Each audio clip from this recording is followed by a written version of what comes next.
Welcome to bioscope 20s. ഇന്ന് പഠിക്കാൻ പോകുന്നത് കേട്ടറ്റിൽ വളരെ ഇമ്പോർട്ടൻ്റ് ആയിട്ട് ചോദിക്കുന്ന പാർത്തനോകാർപ്പി എന്ന ടോപ്പിക്കാണ്. Parthenocarpy is the development of a fruit without fertilisation of the ovule.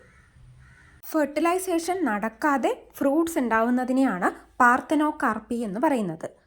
അതിൻ്റെ റിസൾട്ടാണ് സീഡ്ലെസ് ആയിട്ടുള്ള ഫ്രൂട്ട്, അതായത് വിത്തില്ലാത്ത സീഡുകൾ എന്ന് പറയുന്നത് പാർത്തനോകാർപ്പിക് സീഡ്സ് ആണ്. ഫെർട്ടിലൈസേഷന് ശേഷം മാത്രമാണ് വിത്തുകൾ അല്ലെങ്കിൽ സീഡ്സ് ഉണ്ടാവുകയുള്ളൂ.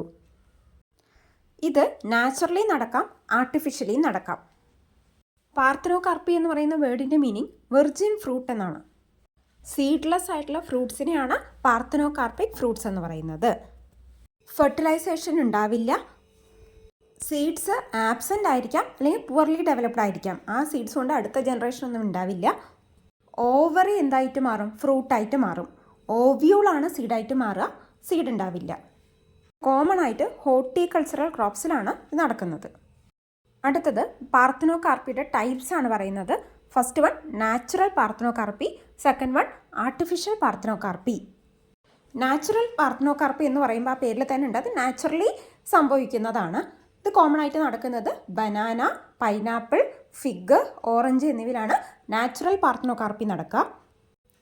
ആർട്ടിഫിഷ്യൽ പാർത്തനോകാർപ്പി അത് ഉണ്ടാക്കിയെടുക്കുന്നത് കൊമേഴ്ഷ്യൽ പർപ്പസിനൊക്കെ വേണ്ടി നമ്മൾ സീഡ്ലെസ് ആയിട്ടുള്ള ഫ്രൂട്ട്സ് ഉണ്ടാക്കിയെടുക്കും അല്ലേ. ഇതെങ്ങനെയാണ് ഉണ്ടാക്കുന്നത്?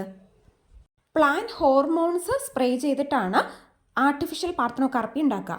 അതിന് എക്സാമ്പിൾ ഏതൊക്കെ ഹോർമോൺസ് ആണ് നമ്മളവിടെ സ്പ്രേ ചെയ്യുന്നത്? Auxins, gibberellins. അങ്ങനെ ആർട്ടിഫിഷ്യലായിട്ട് ഉണ്ടാക്കിയെടുക്കുന്നതാണ് tomato, brinjal, cucumber.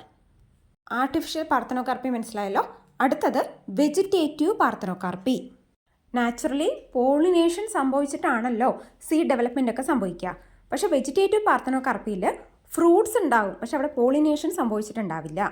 Fruit development without pollination.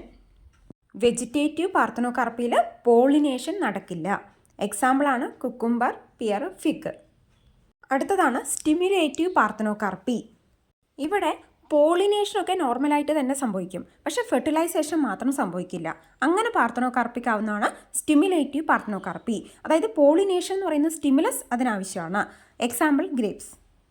4 type parthenocarpy പഠിച്ചു: natural, artificial, vegetative and stimulative parthenocarpy. ഇതിൻ്റെ അഡ്വാൻറ്റേജസ് എന്തൊക്കെയാണെന്ന് നോക്കാം. ഫസ്റ്റ് വൺ നമുക്കറിയാം, സീഡ്ലെസ് ആയിട്ടുള്ള ഫ്രൂട്ട്സ് ഉണ്ടാവും അല്ലേ. അത് മാർക്കറ്റിൽ വളരെയധികം വാല്യൂ ഉള്ളതാണ് സീഡ്ലെസ് ഫ്രൂട്ട്സ്. അതുപോലെ തന്നെ ഫ്രൂട്ട്സിൻ്റെ ക്വാളിറ്റി ഇമ്പ്രൂവ് ചെയ്യാനും പോളിനേഷൻ പൂറായിട്ട് നടക്കുന്ന പ്ലാന്റ്സിൽ ഈ രീതിയിൽ ഫ്രൂട്ട്സ് ഡെവലപ്പ് ചെയ്യുന്നത് യൂസ്ഫുൾ ആയിരിക്കും. ഗ്രീൻ ഹൗസ് കണ്ടീഷനിലൊക്കെ വളർത്തുകയാണെങ്കിൽ അവിടെ പോളിനേഷനുള്ള പോസിബിലിറ്റി കുറവാണല്ലോ.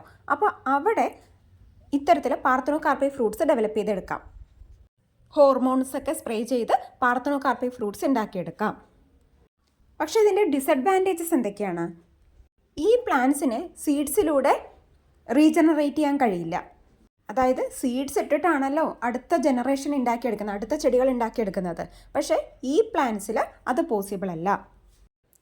അപ്പോൾ നമുക്ക് എന്താ ചെയ്യാൻ പറ്റുക? ഇത്തരത്തിൽ parthenocarpic ഫ്രൂട്ട്സിനെ vegetative മെത്തേഡ്സിലൂടെയാണ്, cutting, grafting, budding തുടങ്ങിയ വെജിറ്റേറ്റീവ് മെത്തേഡ്സിലൂടെ മാത്രമേ പ്രൊപ്പഗേറ്റ് ചെയ്യാൻ കഴിയുള്ളൂ, അല്ലെങ്കിൽ അടുത്ത ജനറേഷൻ ഉണ്ടാക്കിയെടുക്കാൻ കഴിയുള്ളൂ. അതുപോലെ തന്നെ ആർട്ടിഫിഷ്യലി ഹോർമോൺസ് ഒക്കെ സ്പ്രേ ചെയ്തുണ്ടാക്കുമ്പോൾ അവിടെ പ്രൊഡക്ഷൻ കോസ്റ്റും കൂടുതലായിരിക്കും. പാർത്തനോകാർപ്പിക്ക് ഹെൽപ്പ് ചെയ്യുന്ന ഹോർമോൺസ് ഏതൊക്കെയാണെന്ന് നോക്കാം. ഓക്സിൻ എന്ന് പറയുന്ന ഹോർമോൺ ഓവറിയുടെ ഡെവലപ്മെൻറ്റിന്, ഓവറി ആണല്ലോ ഫ്രൂട്ടായിട്ട് മാറുക, അപ്പോൾ ഓവറിയുടെ ഡെവലപ്മെൻറ്റിന് വേണ്ടി ഹെൽപ്പ് ചെയ്യുന്നുണ്ട്, പ്രൊമോട്ട് ചെയ്യുന്നുണ്ട്. ഗിബർലിൻസ് പാർത്തനോകാർപ്പി ഇൻഡ്യൂസ് ചെയ്യാനായിട്ട് ഏറ്റവും കോമൺ ആയിട്ട് ഉപയോഗിക്കുന്നത് ഗിബർലിൻസ് ആണ്. ചില ക്രോപ്പുകളിൽ സൈറ്റോകൈനിൻസും ഉപയോഗിക്കാറുണ്ട്. പാർത്തനോകാർപ്പി എന്താണെന്നും അതിൻ്റെ ടൈപ്സ്, എക്സാമ്പിൾ, ഇത്രയും ഇമ്പോർട്ടൻ്റ് ആണ്. ക്ലാസ് മനസ്സിലായിട്ടുണ്ടെങ്കിൽ ബയോസ്കോപ്പ് 20s എന്നീ ചാനൽ ലൈക്ക് ചെയ്യുക, ഷെയർ ചെയ്യുക, സബ്സ്ക്രൈബ് ചെയ്യുക. Thank you.